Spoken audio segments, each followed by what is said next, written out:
In this week's news, Mxit formally shuts down, you can now weigh objects using your iPhone 6S, and Microsoft Surface Book pre-orders surpass all expectations. Thank you very much for joining us. This is episode 15 of Bandwidth Blog On Air. Welcome to Bandwidth Blog On Air, the weekly podcast of bandwidthblog.com. Well, in what has been a staple in South African social media for a very, very long time, we hear very sad news about Mxit. Bryan, what happened?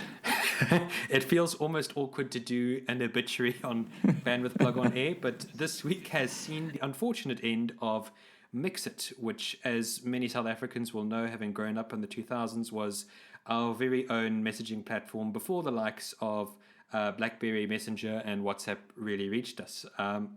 Now, unfortunately, Mxit has decided as a company to close shop, citing a significant decline in activity and engagement. And that doesn't come as a surprise at all following the huge user base that BlackBerry Messenger first acquired in South Africa and now WhatsApp enjoys. Mxit has now taken the decision as a company to close shop, and they are now donating all of their assets and intellectual properties to the Reach Trust, which is an independent public benefit organization that was established to improve lives through cost-savvy and innovative mobile solutions. So what we can expect to see now is Mxit sort of taking on a more social role as a platform. To clarify, Mxit as a service will still exist. You can still log in, though the company itself is gone. And you'll be able to use that service now as more of a social tool than anything else to empower communities. Yeah, I mean, this has been coming for a very long time, and I think we have all been saying from the beginning Mxit had to be more proactive, because I mean the reason Mxit was so popular and so easy to use at the beginning was because it was very, very effective on feature phones. And ever since the first BlackBerries came out and then we went fully into smartphones, we were saying, well, Mxit has to do something, it has to react. And for the first time really that I've seen publicly at least, Mxit chairman Michael Jordan said that Mxit failed to make the jump away from feature phones quickly enough. And that's as true as a statement can get. You have to move very fast in the highly competitive mobile space to stay relevant, he also said. I mean, why did they not know that 5 years ago? I think it's terrible planning on Mxit's part, really. And I think there were a lot of factors that would have been beyond their control had they planned for this anyway, in that, BlackBerry Messenger was in many senses an enormous fad that's now passed over, and it remains to see whether WhatsApp is going to have the staying power where BlackBerry Messenger doesn't or didn't. But on that note, what I thought was an interesting notion while I was reading that was, in South Africa, I think there is space for Mxit to still exist on these feature phones that now it will do under the Reach Trust. I think it's an interesting concept to put all this technology aside and now use it for social good, because I'd be willing to wager, not having any hard numbers right in front of me, but a vast majority of South Africans, a smartphone is a premium. The majority of South Africans, I'm willing to wager, will still use a feature phone, or at least a very vague dumb phone or semi-smartphone, if we're going to call it that. So I think it's going to be interesting where this technology can be used now in terms of empowering communities and providing low-cost information and texting exchanges. I'm actually really thoroughly impressed with the decision they've made to hand over the technology for the public good. And it's going to be interesting to see where Mxit technology will now be used sort of to uplift communities and provide real low-cost communication. What are your thoughts on that, Theunis? Do you think in a small way Mxit could have sort of a second resurgence here? A resurgence, I'm not so sure about, but I mean, the fact that they are leaving the service there for people to use is great. I agree with you there. I'm not really sure how many people actually still use it, though, even though a lot of people still have feature phones.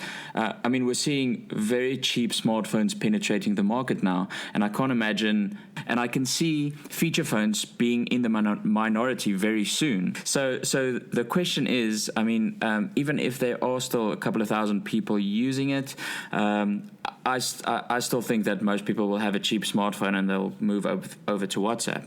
And on WhatsApp, that the point you raised about, will WhatsApp disappear or not disappear, but will WhatsApp fade like BlackBerry Messenger has? I'm not really sure. And I think the fact that it's owned by Facebook and is being pushed on a lot larger scale, I can't see it becoming, that used to be a social network. I think it's going to go from strength to strength. I mean, there's over 1 billion people using WhatsApp. I mean, can you see that diminish anytime soon? No, actually not at all. But what I'd actually, were I CEO of WhatsApp, even though it's now on Facebook, I'd actually be worried about the proverbial dog from the same litter, in the form of Facebook Messenger, because almost in a sense like Mxit did, Facebook Messenger isn't just a messaging application like WhatsApp is, it's a platform. Facebook have been very vocal, especially this year, with their development of the Messenger platform. And now we're seeing developments such as Facebook's Moneypenny, which we talked about earlier this year, which is going to coordinate sort of purchases from Facebook pages. And we're seeing sort of Facebook really concentrate their efforts on at least, to my mind, diluting their services to the core minimum on Messenger and making it as accessible and as useful for as many people as possible. That being said, I don't know if it'll ever really overtake WhatsApp, because it naturally will become more complicated than WhatsApp is. I mean, WhatsApp is a really simple application at the end of the day. So it'll be interesting to see where things develop. I will wager at some point, though, that we will see another service sort of emerge that will prove really competitive to the likes of WhatsApp. So I think we'll have to wait and see in that. Yeah, definitely. I think it's quite weird that we're also excited about apps on the market. I mean, there's a lot of things happening in this space. I mean, there's so many social media apps, so many, instant messaging apps, and it'll be interesting to see where this goes in a couple of years. And I think what's different is that, back in 2005 when Mxit was king of the hill, there wasn't competition even, really in South Africa.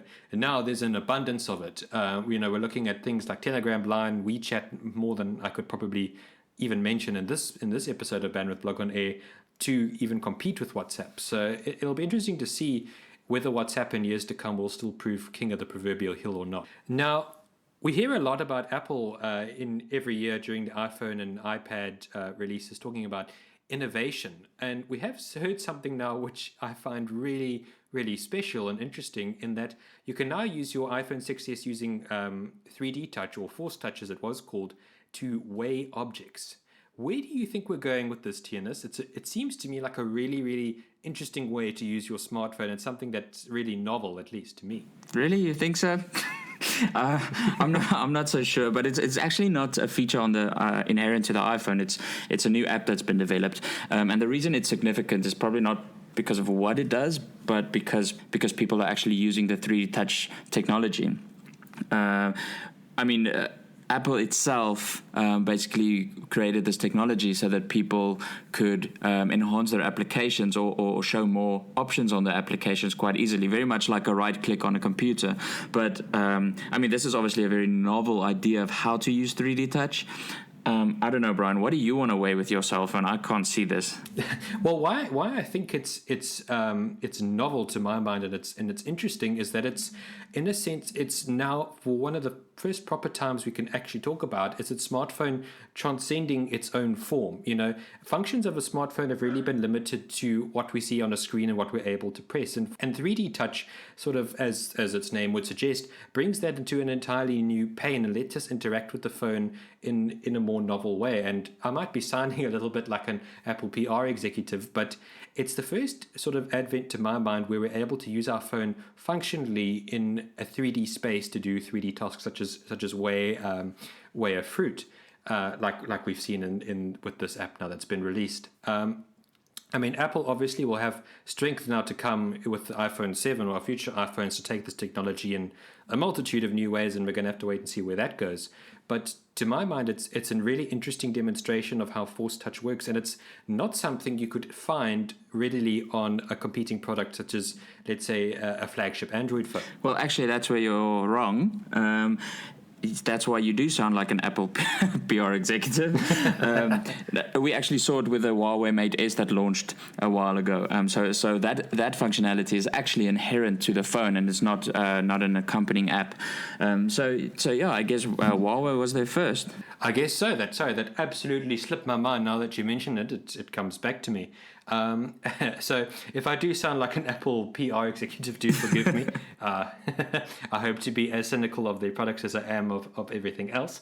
But I'm really interested to see where 3D Touch generally, I mean, whether it's between Huawei, Apple, Android, and other products, to see where it goes, because I think it transcends what we've really become used to on a smartphone. Not too long ago on Bandwidth Blog on Air, we spoke about Android and we said we can't really foresee any bold new direction to go from here, because it seems like Android itself is on a pretty stable platform with Lollipop and now Marshmallow.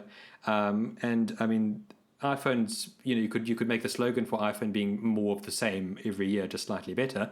And 3D Touch, I think it's to me at least, it's novel and it's exciting to see where this might develop if manufacturers play their cards. Yeah, no, I agree with you there. I mean, it's the first time that we've seen something come out of a smartphone that's really, something different. And as you said, it transcends the form of the smartphone. Because I mean, obviously, for the last 5-6 years, let's face it, smartphones have not really changed, and they probably won't really change in the foreseeable future. So having different. So having other functionality in terms of what you can do with it without having to change the shape of it, or having to go into another form factor like they've tried to do with smartwatches, which is another kettle of fish altogether. It's good to see that there is still. It's good to see that there is still some form of advancement, other than just a spec race, which I think people are, they're yearning for, because we don't want the smartphone world to become a boring place, do we? No, not at all. And this might be a bold claim to make, but I can see at least this introduction of 3D Touch now as sort of maybe being next frontier to what we could potentially call next generation smartphones. It's smartphones are an interesting area, because unlike, let's say, game consoles, where we're very focused on the next generation and what the next generation will bring, smartphones have a short lifespan, and the improvements are generally so incremental and so gradual. If you look back at smartphone history, it kind of just becomes a blur from the very first iPhone until now. Yeah, I'm with you there, but I'm just on a completely different note. So what do you think about the possibility of the new foldable smartphones, which are apparently coming next year?